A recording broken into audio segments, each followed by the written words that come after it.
Hello, what's going on today? Look at this chat. Why is it tiny? I'll figure out the settings later. How's it going? So yes, I'm late today. I got finally my first vaccination. So I am, if you notice I'm maybe weird today, it's because I'm actually happy. I'm happy I'm finally at least partly vaccinated. Obviously it takes a couple weeks to take effect. But glad to finally get my vaccination. I was actually scheduled for the middle of next month, but found a place doing walk-ins, taking walk-ins close by, so went there. And I'm in a great mood. Also, though, I'm feeling a little nauseous a little bit, so I don't know. I think I'll be fine for this stream, but in case I have to, you know, get out of here randomly, you'll know why. So there you go. But lots of stuff happening today. Let me give you the breakdown in a minute. Or in a second. So first up, I'll get to shortly. Israeli forces attacking Palestinians just hours after the ceasefire.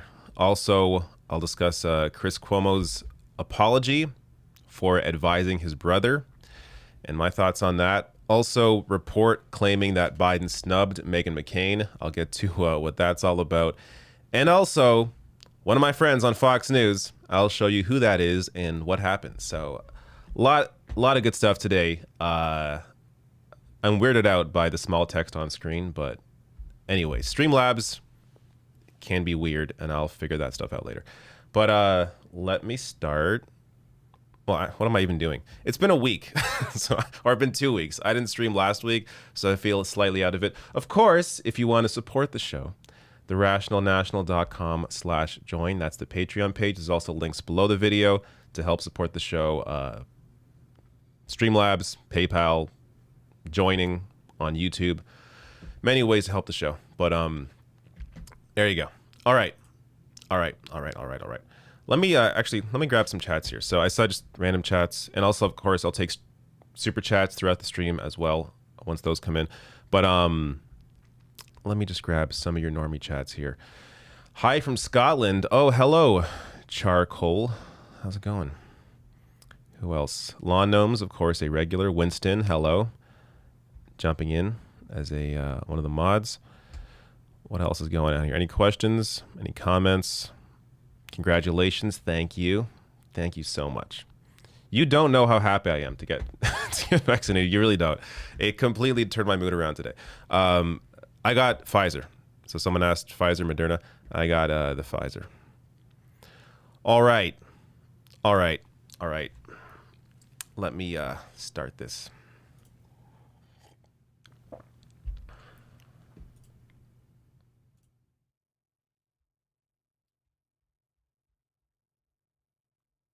There we go. Israeli forces raided Jerusalem's Al-Aqsa Mosque mere hours after the agreed-upon ceasefire took effect. Now, clearly here, this is an attempt at goading Hamas into rocket attacks, and then they can say, oh, Hamas broke the ceasefire. When in reality, you have here these raids that initially started this most recent bout of violence, attempting here again, the Israeli government attempting here again to restart that. So AJ Plus here tweeting out, Israeli police stormed Jerusalem's Al-Aqsa Mosque hours after the Israel-Hamas ceasefire, firing rubber bullets and stun grenades at Palestinians. Witnesses say some Palestinians stayed after Friday prayers to celebrate the ceasefire. Police claim there were riots. Now, look at some of the images here. Yeah, this lady looks so dangerous. Better have 3 officers on her. Unbelievable. So you see here Palestinians running as Israeli forces once again commit human rights violations. Update to the story. Israeli police wounded at least 20 Palestinians after storming Al-Aqsa Mosque today, say medics. Police fired rubber bullets and stun grenades after Palestinians gathered to protest for occupied Gaza after the Israel-Hamas ceasefire, claiming some threw stones. Some more images here. Again, no reports of any officers injured, only Palestinians that were there were injured. And you have groups like B'Tselem, an Israeli based human rights organization here, coming out in defense of Palestinians, saying Israeli police attacked journalists today at Al-Aqsa Mosque. So there's a video of that as well. Now, B'Tselem also put out a statement. In fact, they've been very good on this issue. Recently, at the beginning of the year, they called out, they for the first time called Israel an apartheid state, and they have been coming to the defense of the Palestinians and the oppression that they've been facing for decades. Here they put out, let me just read this one paragraph here. In its current round of bombing in the Gaza Strip, Israel has killed more than 200 Palestinians to date, about half of them women and minors under the age of 18. Hundreds of homes and other structures have been destroyed, electricity and water networks impaired and roads damaged, and tens of thousands have had to abandon their homes. Despite these figures, Israel continues to claim all its actions are in keeping with international humanitarian law and that it is taking every possible measure to avoid harming civilians. These claims are baseless according to the principle of proportionality, a basic tenet of international law. Parties to hostility should refrain from launching an attack if the expected harm to civilians is excessive in relation to the anticipated military advantage. Of course, this principle is relevant only if the attack is aimed at a legitimate military objective. Otherwise, it is unlawful from the outset, regardless of the expected incidental damage. So the idea that Israel has only been attacking military bases, they openly, publicly took down a building that the media, international media, was working out of. The AP, Al Jazeera, Middle East Eye, and a couple of radio stations. And people were living there as well. So they openly took that building down. They claim, oh, Hamas was working out of there, but they claim that for everything. According to journalists that were working there, no, there was no Hamas in the building. But this is what they will continue to claim with all of these strikes, regardless of how many civilians they've killed in the process. Now, another update here, Israeli police have blocked entrances to Sheikh Jarrah with barricades for 2 weeks. Again, this is another part of what launched this most recent bout of violence is the forced evictions, and they're not really evictions, it's forced ethnic cleansing from Palestinian land, forcing Palestinians out from their own homes so that it could be taken over by the Israeli state. Palestinians say police let Israeli settlers who want to displace Palestinian families move freely but restrict Palestinian access. Some fear leaving home in case they are not allowed back. Take a closer look at some of these images. So once again, Israeli police using force on people that clearly are of no danger to them and kicking them out of their own homes.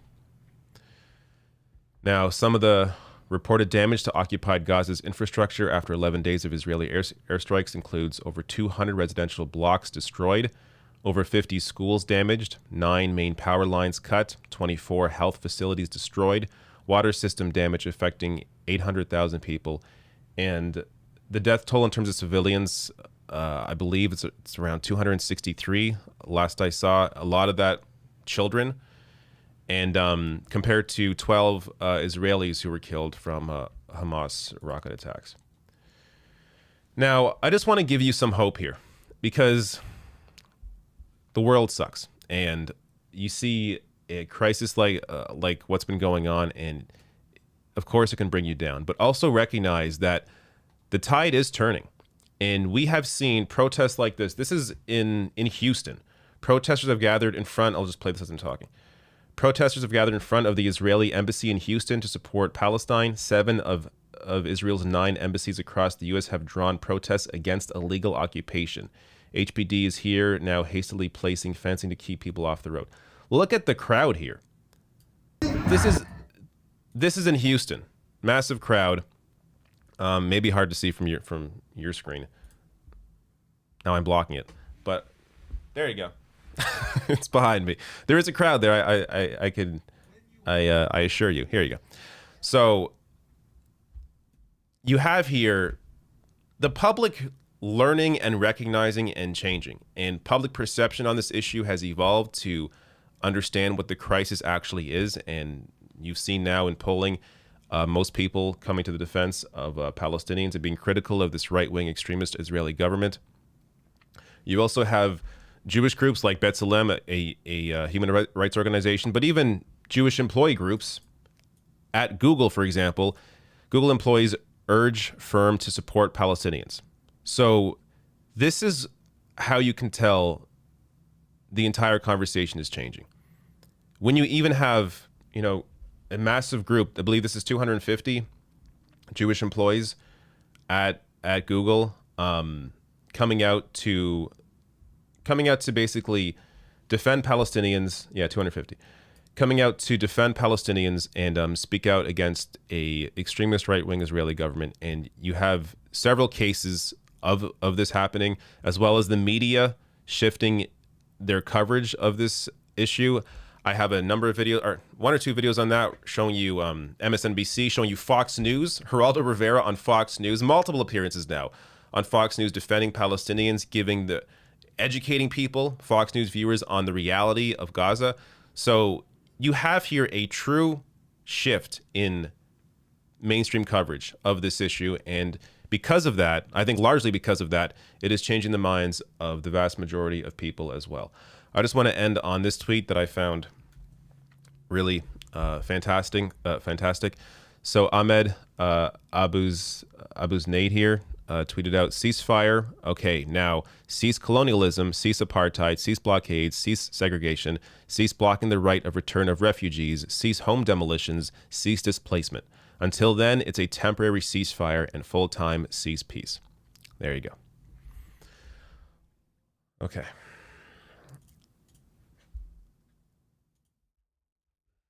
This text is still throwing me off. It's so tiny.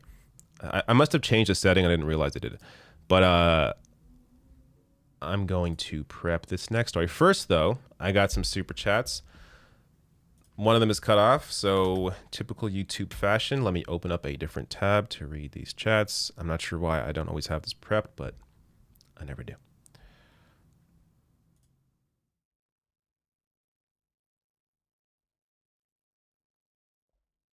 All right. Here we go. Ken Clive says, why are people unable to distinguish Palestinian people versus groups like Hamas or Fatah? This isn't hard. It's like saying all Indians are Hindu nationalists. Yeah, it's willful ignorance. I mean, it is. Somebody had a great tweet the other day. I retweeted it out where they said, how do you, something to the effect of how can you know everything about the Marvel Cinematic Universe but nothing about Israel-Palestine? Because to be honest, this issue is a lot less complicated than the Marvel Cinematic Universe is. So it's really not that tough to distinguish the difference. I mean, it's the same thing when it comes to people thinking that you're being anti-Semitic if you're criticizing the Israeli government, which is completely absurd. So what? Bernie Sanders, a Jewish man, is anti-Semitic. So of course, I think most people that can't figure out these distinctions are just being dishonest. Because if they took 2 seconds to educate themselves, the issue is quite clear. When you understand that Gaza is an open-air prison, one of the most densely populated places on Earth, 2 million people live there, most of them can't leave. That's an open-air prison, and you have the Israeli government dropping bombs. So it's once you understand what Palestinians are actually going through, what they've lived through for decades, and the constant ethnic cleansing, pushing out Palestinians from their own land.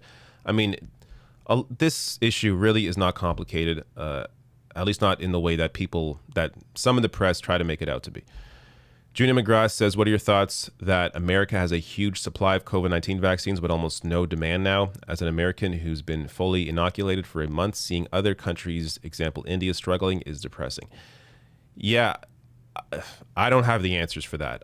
In fact, I believe today Canada surpassed the US in vaccination rate, at least in terms of single dose.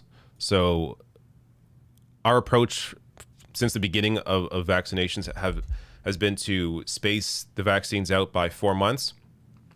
Initially, there was no science to really back that up, but there was also science. There's no science saying that you couldn't do that. And I think since then they've learned that, yeah, spacing it out is perfectly fine. So we've been able, because of that, to vaccinate a lot of people with at least one dose. And we're still getting, and our rate of vaccination has now surpassed the US because more Canadians want to get vaccinated than Americans do. So I mean, when you have people like Tucker Carlson on every night, criticizing or questioning the effectiveness of vaccines, despite the fact that he himself is vaccinated, I mean, it shows you that there is a deep level of dishonesty in a lot of media that is fooling a lot of people, brainwashing people into thinking that they shouldn't get vaccinated. So I think that's the issue there. Canada doesn't have a massive media network like Fox News that is putting out misinformation about the vaccine. So because our media here generally lacks that extreme right-wing, not even right-wing, that fascist view, more people here are more educated in general. Now, of course, on the issue, it depends on the issue and all that.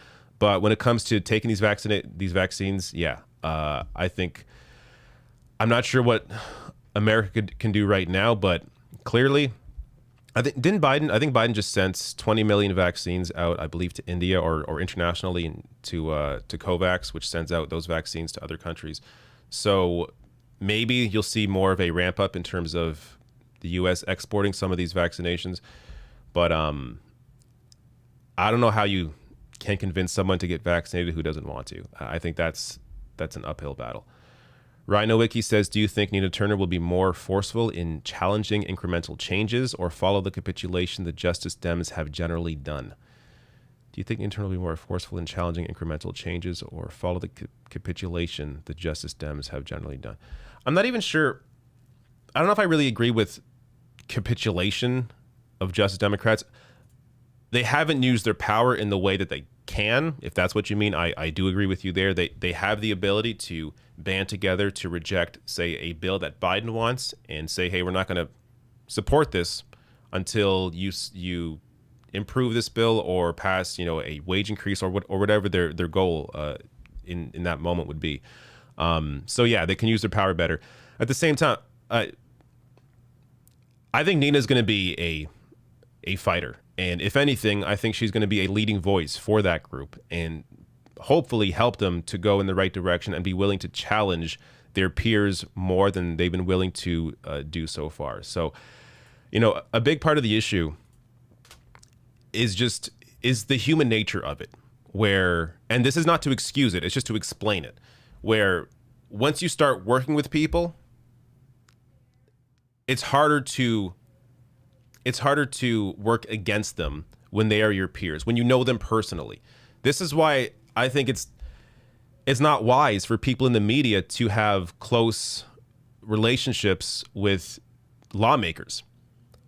We'll get to the Chris Cuomo story later because it obviously has an impact on how you treat those individuals when you're close with people in power. So I think that's a bit of the problem here with Justice Dems, unfortunately. They're likely being told, hey, well, don't reject this bill by Pelosi or whoever. We'll pretend to be working with them on whatever goal they have in the future, but in reality, they're continuing to work against them. So they can't be. They shouldn't get too, fooled into thinking that these people are going to work with them, because ultimately, someone like Nancy Pelosi or Chuck Schumer, even if rhetorically sometimes, especially Schumer now, says the right thing, like apparently he wants to cancel student debt, unless those actions are actually taken to do so, it's all just empty rhetoric. And these people, for the most part, all empty rhetoric. So Justice Dems have to be aware of that and not fall into their trap and work with them on something that they know ultimately is going to hurt their image if there is no second part of that where they get to actually pass something that progressives want, or not even progressive, but that is positive for people as a whole. So I don't know. It's going to be a constant battle, but I do think Nina Turner is going to be one of the strongest voices in Congress, assuming, of course, that she wins, and I think she will. All right. I think I'll pause there. There's more chats, but I'll get to the next story first. So I'll be right back as I prep this next one.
All right, what up?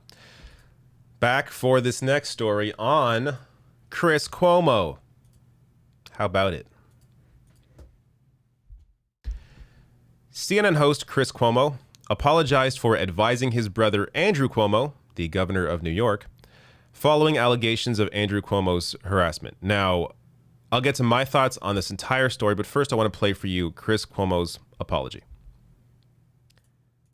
Here it is. In fact, for the live audience, I think I can make this full screen. If you would, allow me a moment. If you'll remember, I told you back in the beginning of March, I can't cover my brother's troubles. It wouldn't be fair. And you got it then, and I appreciate you understanding. Now, today, there are stories out there about me offering my brother advice. Of course I do. This is no revelation. I have said it publicly, and I certainly have never hidden it. I can be objective about just about any topic, but not about my family. Those of you who watch this show get it. Like you, I bet, my family means everything to me, and I am fiercely loyal to them. I'm family first, job second. But being a journalist and a brother to a politician is unique and a unique challenge, and I have a unique responsibility to balance those roles. It's not always easy. People can say and write what they want, but I want you to know the truth. How I helped my brother also matters. When my brother's situation became turbulent, being looped into calls with other friends of his and advisors that did include some of his staff, I understand why that was a problem for CNN. It will not happen again. It was a mistake because I put my colleagues here, who I believe are the best in the business, in a bad spot. I never intended for that. I would never intend for that. And I am sorry for that. It's also important for you to understand, not only do I not cover this here, I've never tried to influence this network's coverage of my brother. In fact, I've been walled off from it. This is a unique and difficult situation, and that's okay. I know where the line is. I can respect it and still be there for my family, which I must. I have to do that. I love my brother. I love my family. I love my job. And I love and respect my colleagues here at CNN. And again, to them, I am truly sorry. You know who I am. You know what I'm about. And I want this to be said in public to you who give me the opportunity and to my colleagues who make me better at what I do.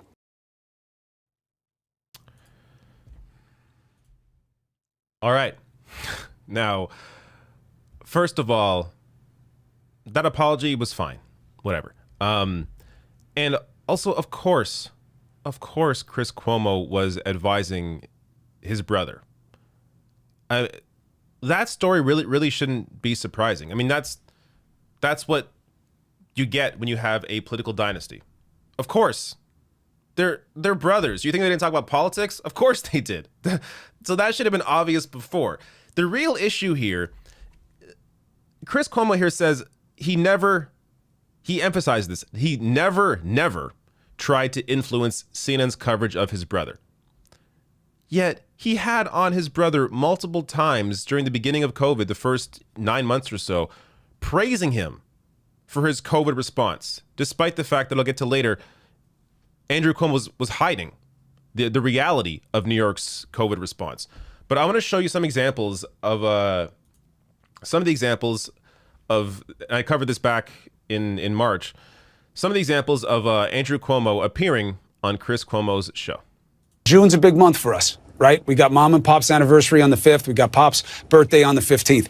And this is what he always wanted. He was proud when you became governor because of what he knew you'd do. Is it true that when you were having the test administered, you inhaled and the doctor's finger went all the way up your nose and got stuck and had to be released with a tool? Is that true? And everything that he ever said mattered to him about public service is what you demonstrated right here and right now during this period when your state needed it most. And I hear it all the time. She wanted to comment that I have a little button nose, and she was afraid that the swab would actually hurt because it extended my nasal cavity. I just hope you recognize what even I'm able to recognize, being spawned from the same wolf pack. I hope you are able to appreciate what you did in your state and what it means for the rest of the country now and what it will always mean to those who love and care about you the most. I'm wowed by what you did, and more importantly, I'm wowed by how you did it. Is it true that this was the swab that the nurse was actually using on you, and that at first it went into your nose and disappeared, so that in scale, This was the actual swab that was being used. Right. I did what was right. I'm comfortable with what I did. I think the facts bear it out. I think the numbers bear it out. I think we saved tens of thousands of lives. See, I said I was going to be nice and sweet. I just and want a yes, no. cooperative, and Was it trying. this? I was trying. Or was it this? Very hard. Look. Which was it? Obviously, I love you as a brother. Obviously, I'll never be objective. Obviously, I think you're the best politician in the country. Oh, look at that. That's me. This is what you get when you watch the show live.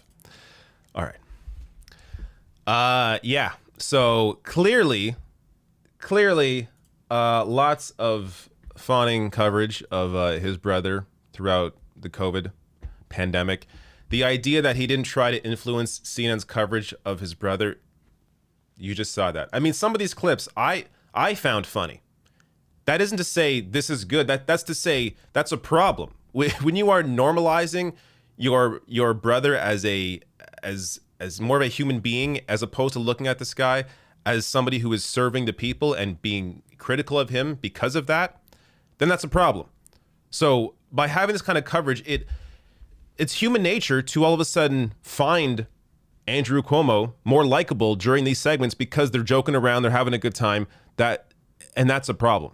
So clearly CNN's coverage or Chris Cuomo's coverage of his brother influenced people on how they feel about his brother as the governor. Now, also, of course, as I was alluding to earlier, this was all going on. Those clips were all going on while Andrew Cuomo Andrew Cuomo. The two names, sometimes I mix them up. Andrew Cuomo shielded nursing homes from liability after big campaign donation. New York AG, state severely undercounted COVID nursing home deaths.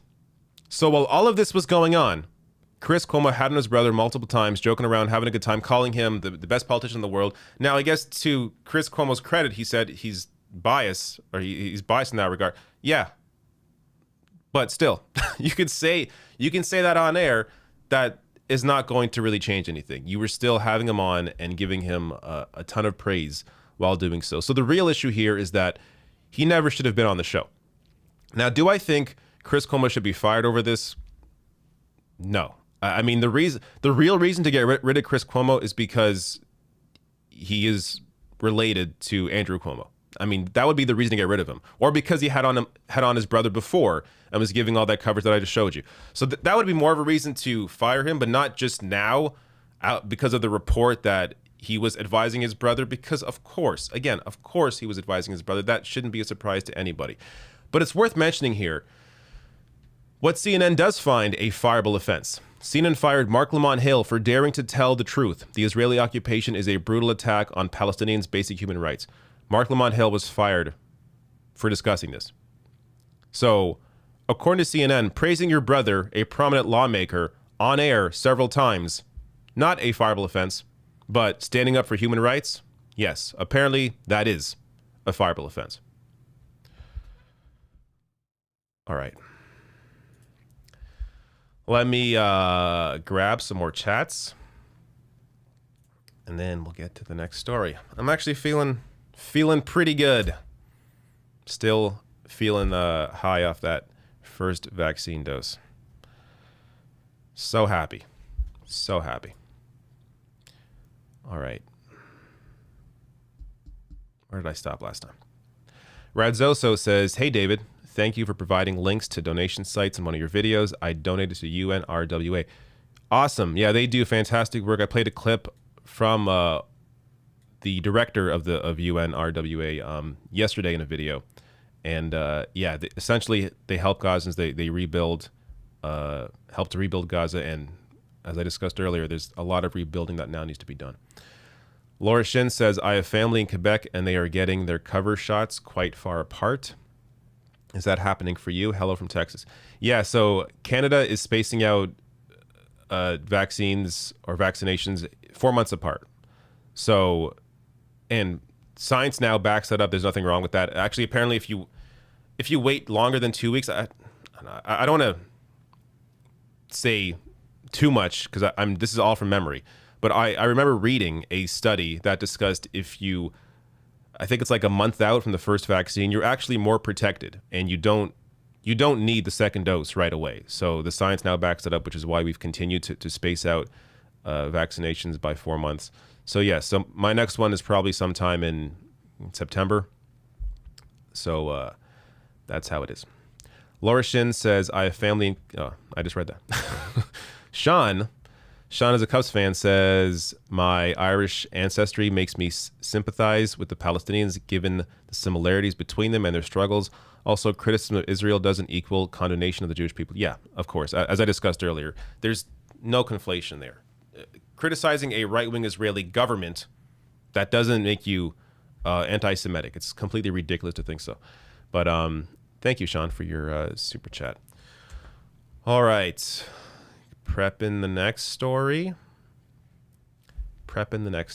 And then also at the end, once I get through all the super chats, I will grab some random chats as well. But got to prep the next story. Be right back.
Back again. So there are 2 more stories left, and maybe I'll touch on one I couldn't finish or prep in time for the stream, but let's get to this first one.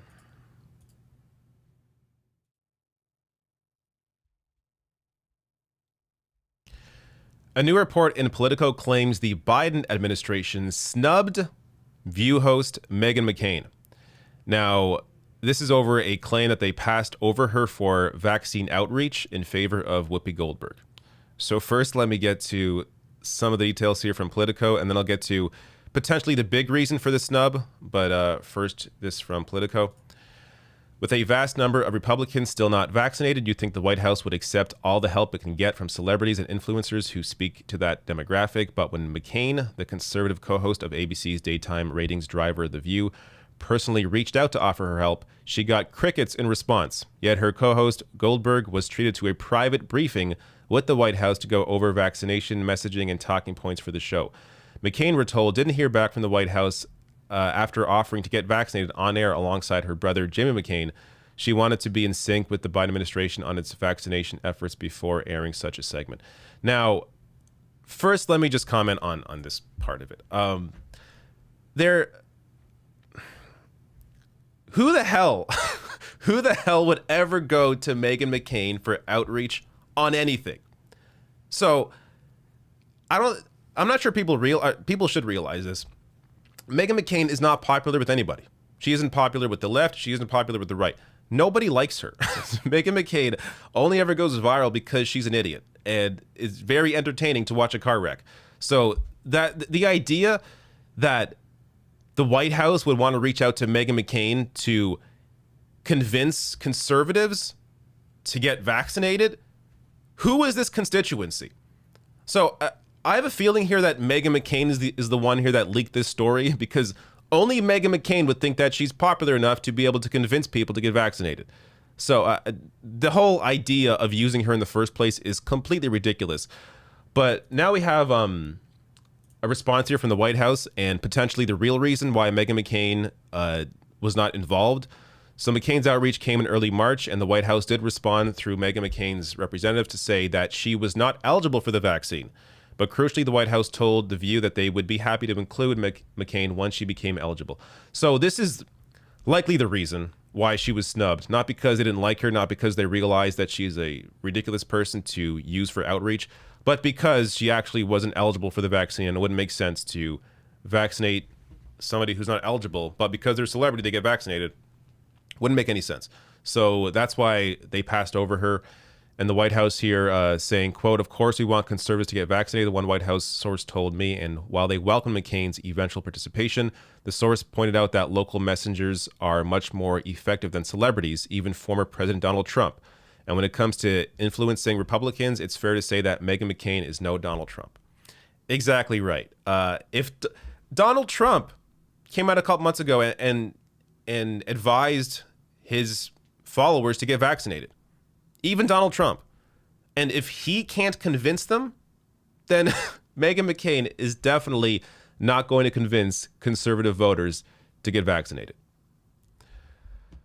Okay, that's one fun story. The next story, even more enjoyable, as you'll see in a second. First, if I got some chats, I'll grab them. If not, I'll go to the break and be right back. A couple of chats here.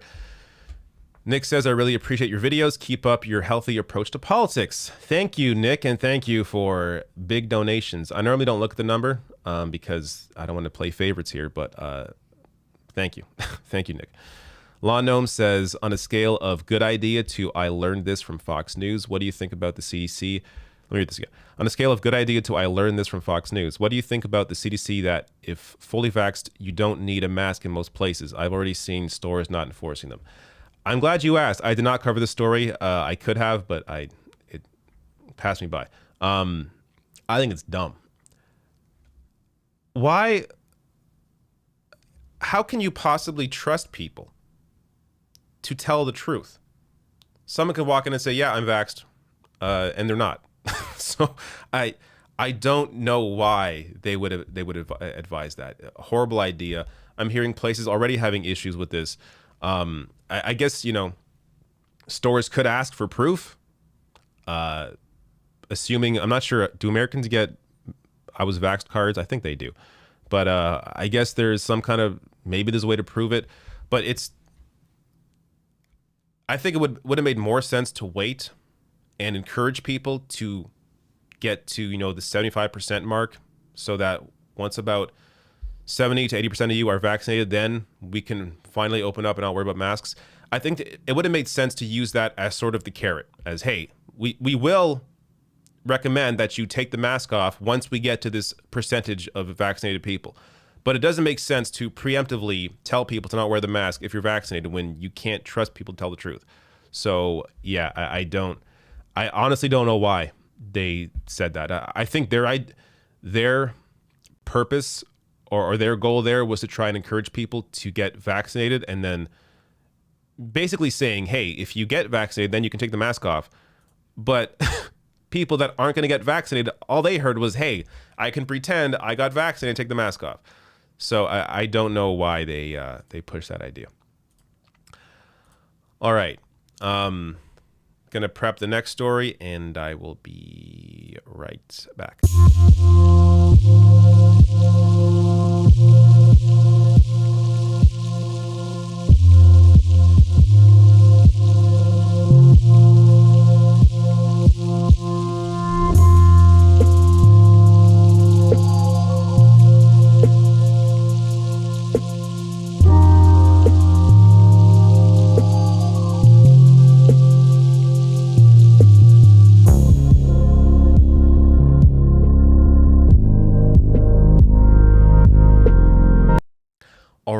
back again. This is the fun story of the day. The last story was fun too, but this story also fun. My friend, Nomiki Konst, was a host of the Nomiki Show, was on Fox News where she battled host Will Cain over Big Pharma and vaccines. I want to play a clip of their discussion for you here. $5.6 billion in revenue to Big Pharma so far through the COVID-19 vaccine. I've read your Twitter feed. I've seen a lot of your comments, Nomiki. You've been pretty aggressive. You've said that conservatives or anyone else who has questions about the vaccine are anti-vaxxers. You pointed Joe Rogan, I believe, once and called him an anti-vaxxer. Is it wrong to have questions about the motivations of this vaccine? Is it wrong right now to remain skeptical of Big Pharma? Well, I love that you're skeptical of Big Pharma, just like Katie Porter was skeptical of Big Pharma just yesterday, who's a representative from California, a Democrat, and just like Bernie Sanders has put forward 3 pieces of legislation to rein in on Big Pharma and the fact that they're focused on profits. Listen, AbbVie, this is a pharmaceutical company, spent $1.6 billion in 5 years on research and development, yet $50 billion went to shareholders, $13 billion went to stock buybacks during that 5-year period. Their priorities are absolutely Nomiki, that's in the wrong absolutely, places. that backs up the point. I'm sorry, Nomiki, but the question isn't why I have grown skepticism towards Big Pharma. The question is why those on the left, like yourself, have become such blind followers of Big Pharma. Why is it if you have questions... Well, Nomiki, you've been calling anyone that would question Big Pharma when it comes to the COVID-19 vaccine an anti-vaxxer. When did you place your trust so blindly in people that stand to make $5.6 billion from this vaccine? The definition of intelligence is being able to hold 2 thoughts in your head at the same time and be able to consider. Big Pharma makes a lot of money, and they're not spending enough money on research and development, which is where their priorities should be. But they should be trusted blindly on this issue? Other pharmaceuticals are stronger. It's not blind. The science is out about the vaccines. The vaccines work. Should there be a booster? I'm no scientist, but neither is Joe Rogan. Joe Rogan should not act like a scientist. Joe Rogan should not be telling people not to wear masks, here's the take truth. The vaccine. This is he what has I'm the concerned largest about. podcast on I'm the concerned planet. you're a big vaccine booster now, not because you believe the science backs it up, but because the vaccine has come to represent a political ideal, a political signifier. I think you did it because you thought it was a win over Republicans. That's all. Nothing more, nothing deeper. The Republicans want to keep their base. See, what's happening right now is you guys want to prolong. The pandemic is ending, and you want to keep everybody angry at COVID and the assault on freedom because you have to wear masks. God forbid you have to keep your community safe and your grandmother safe. You want to keep that going because it's been working. I got to run, Nomiki. I want to say 2 things. All right. Good job, Nomiki. Look, I probably even said her name wrong in the beginning of this. It's Nomiki. I think that's the first time I heard Nomiki, but hilarious. Anyways, obviously here I'm biased, but I thought Nomiki did a fantastic job really dissecting the problem here. Like this quote from Will Cain is amazing projection. I'm concerned you're a big vaccine booster now, not because you believe the science backs it up, but because the vaccine has come to represent a political ideal. Who's pushed that idea? Conservatives have pushed that idea, not the left. Nobody on the left is saying. I don't know. I don't know even how you would intertwine getting vaccinated with your politics. It's this whole.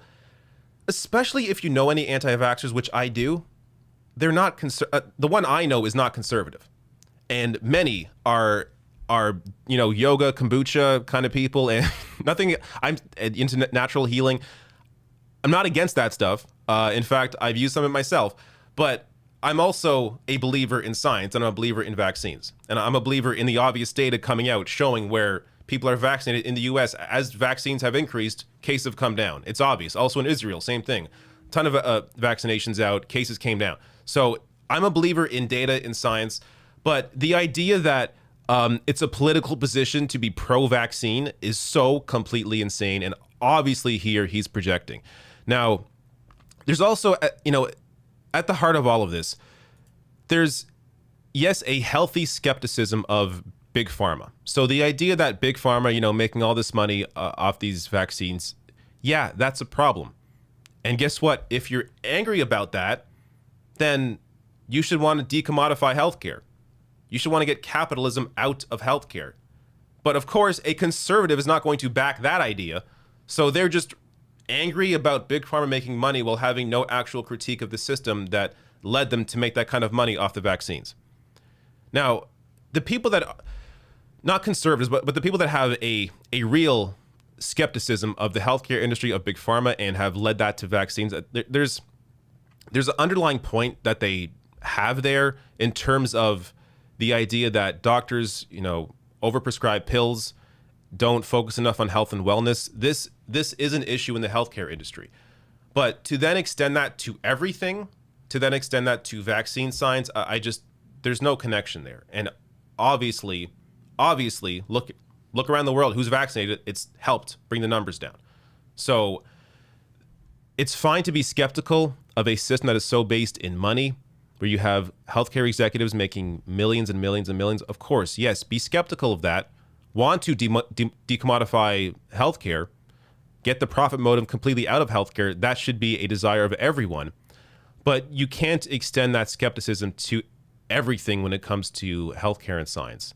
So in terms of discussing this issue with people that are anti-vax, that are not conservatives, I think that's kind of how you can discuss it. And again, I've discussed in the past, when you're talking with people who don't view things the way you do, you have to go into a conversation like that willing to listen and speak on their level. Don't speak down to anybody that you think is stupid or whatever. Like, you have to be able to speak on their level, be kind, be courteous, and just have a conversation. Don't think you're going to change someone's mind in the moment, because you're not going to. You may plant some seeds though, and that's what you hope will bloom into evolution in terms of ideas and people changing. But in terms of the conservatives on this issue, they have nothing to stand on.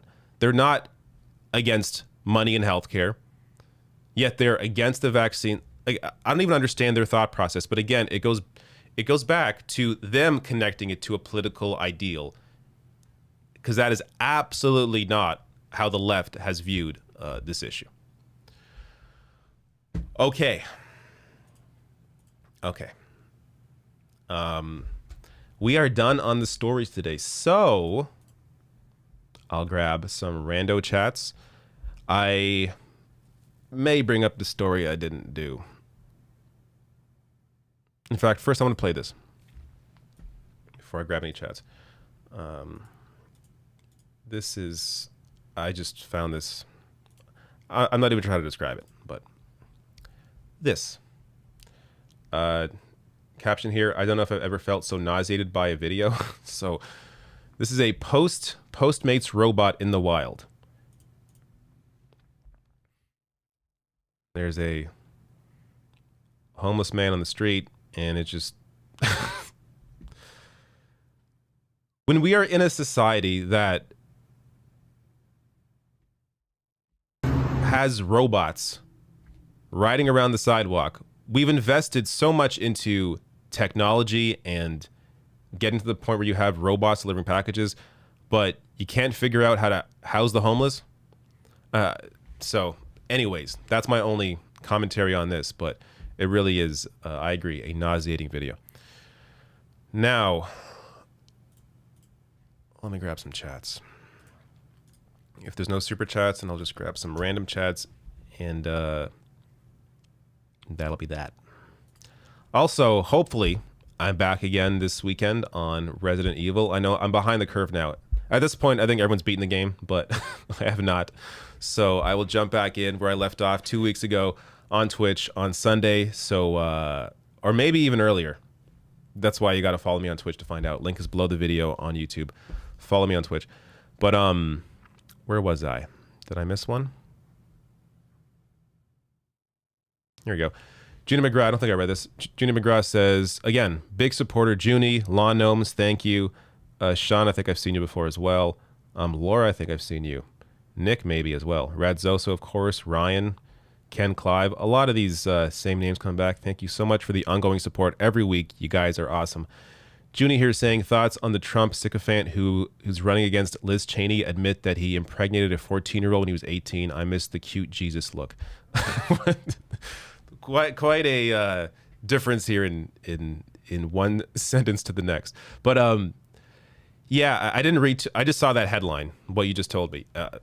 Obviously, it's crazy. Going for the Roy Moore angle here. I don't know.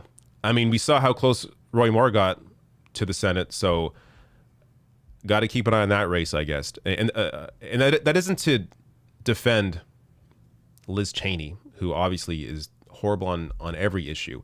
Voted with Trump 92% of the time, and now she's against him. But you voted with almost every single one of his positions. So not to defend Liz Cheney, but if that's who's trying to primary her, I think that the choice there is obvious. But I'm not a conservative, so I'm not really sure how your minds work. All right. Oh, sorry. In the last part of your comment, you missed the Jesus look. My hair is back in a bun. It's sometimes it's too much. The hair is in my face, and I went for a walk today to get vaccinated, so it's very frizzy. My hair gets very frizzy. So when it's super frizzy, and I gotta go with this. I gotta put it back, otherwise it's gonna be all over the place, and I don't want that. All right. Yeah, I'm not gonna. There's a story I may still do later, so I'm not going to spoil it here. One that I didn't get to finish for this stream, but there you go. Thank you so much. Let me grab some random chats now. Oh, someone else had a chat in.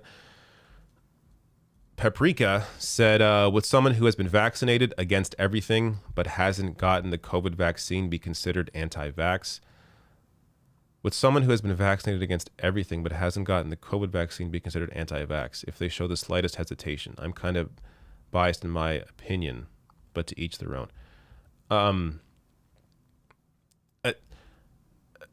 In terms of labels, I don't care if you call somebody anti-vax or whatever.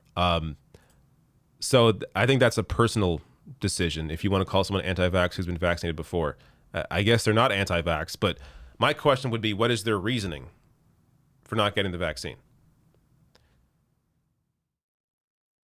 So I think the answer to that does or doesn't make you anti-vax. But whatever. As you say, to each their own. But if you want to get to herd immunity, the vast majority of people need to be vaccinated. And of course, nothing's wrong with healthy skepticism. I think it's fine to be skeptical, especially of an industry that makes a ton of money off of sick people. But you have to be able to separate that from the actual science and the scientists behind this. Understand there's a lot of public investment into these vaccines as well. It isn't just like big pharma doing the R&D. It's public money going into this as well. So it's you have to understand, a lot of this isn't just, these vaccines aren't out simply because these companies want to make money. Of course, that is a big part of it for them. But it's also because the scientists that are helping to produce the vaccines want to actually save lives and help people. So, and as we've seen, the data in the real world with the vaccines, we know they work clearly. And in terms of any side effects or anything, any side effect has been mild for the most part. And yes, there's been, here and there, some blood clot issues with some of the vaccines, AstraZeneca and Johnson & Johnson, but it's not a widespread issue. And there's more of a chance of you getting blood clot if you get COVID-19. So you have to be able to weigh the sides here. And I think it makes sense, especially if you're in a populated area, get vaccinated as soon as possible. And if you're skeptical, just look more into the data and talk to people in your life who have been vaccinated, what they felt, if they went through any symptoms or any side effects. And maybe that'll help ease your mind. But there you go. I think I heard some more chats. Radzoso says, I recently watched Vosh play Resident Evil. Maybe you should do a Twitch stream with him. He could give tips. I don't need tips. I'm just going to be scared shitless playing the game. I'm not good with survival horror. It freaks me out. But I'll beat the game, no problem. It's just going to be scary, that's all. But yeah, Vosh is good people. He just raised a ton of money. What is it, like over $200,000 for Palestinians in Gaza? Incredible. Zachary Fluke says, hey, David, don't forget that Elise Stefanik, the congresswoman who replaced Cheney in leadership, literally voted against Trump's tax cut bill, LMAO. I got to be honest with you. I don't follow Republican lawmakers too closely because I just feel like the whole lot of them are completely insane. I'm not like, I feel like if you don't get this by now, there's no amount of education that I could do or educating that I could do to change your mind. So for the most part, I kind of ignore Republicans and understand that they're just a party that is full of fascists and complete idiots. Another chat. Grab this one. The Biz says, played Persona 5, Persona 5 Royal, and Persona 5 Strikers. Royal is one of my top 3 favorite games. I blame you for this. You blame me? It's funny if I got you into these games because I still haven't finished Persona 5. So I'm still going through it. I think I'm nearing the end. Based on where the story is right now. But who knows? I'm like 75 hours in. So I probably have 25 more hours to go. I love the game, but I do wish there was a way for it to be a little shorter. I don't have all that much time to finish 100-hour games, so it kind of takes up a lot of my time from other free time things I could be doing. But at some point in my limited time, I will finish Persona 5 as well. And I'm not even sure what Strikers is about. I've completely avoided all media on Strikers because I just kind of want to go into that once I beat Persona 5. But awesome. Thank you for blaming me for your good time. All right. That's it on Super Chats. Unless more come in, let me grab some randos. Aaron says Vosh was playing N64 games for 24 hours straight. GoldenEye music gave me flashbacks. Man, I should go check out that. I think he uploaded the full stream. Yeah.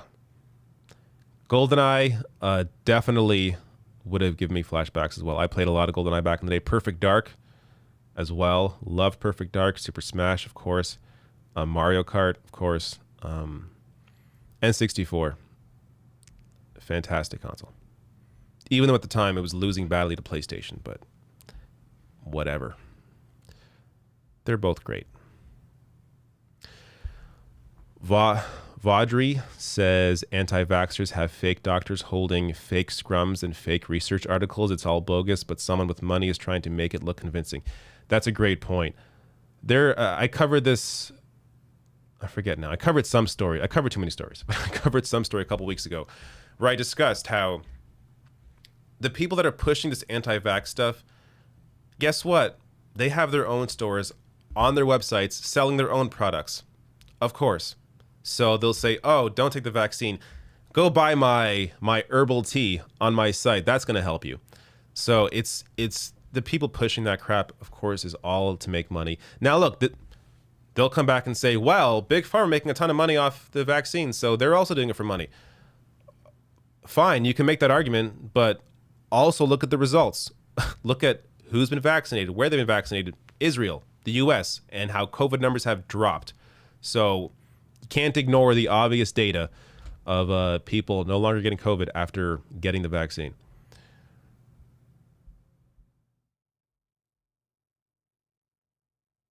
Okay. Probably going to get off shortly. Winston says, did you see Destiny try to smear Vosh and Surf's charity as Hamas supporters? Destiny's a weird person. Very weird person. He doesn't seem to be motivated by any principles in terms of like human rights or any of that. Like he's a very unique mind where he looks at these issues sort of in a vacuum, and I don't know. I can't say what motivates him because I have no idea, but I know for sure human rights does not motivate him. I think that's obvious from his political positions. I think I heard another chat, and then I'll grab that and probably get out of here. Lawn Gnomes, again, thank you so much, friend. Putting my petition in now for you playing the Horizon Zero Dawn sequel over stream. I think I will. Also, no harm in playing easy/story mode to enjoy the beautiful graphics and story as you go. I'm definitely going to play the Horizon Zero Dawn sequel. I'm not sure if I'm going to do it on stream.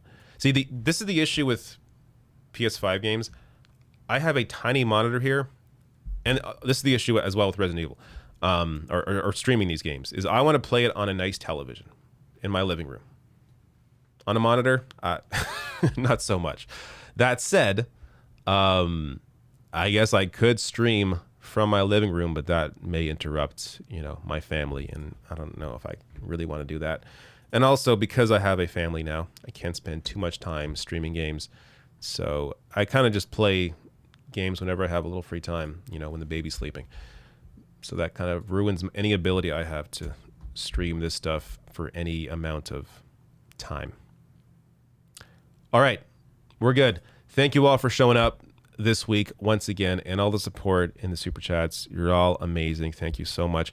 If you aren't already subscribed, what the hell are you thinking? How have you gotten this far? Hit the subscribe button, hit the bell notification icon, so when I go live or when a video goes up, that helps the channel a lot, of course, because YouTube generally suppresses independent YouTube media.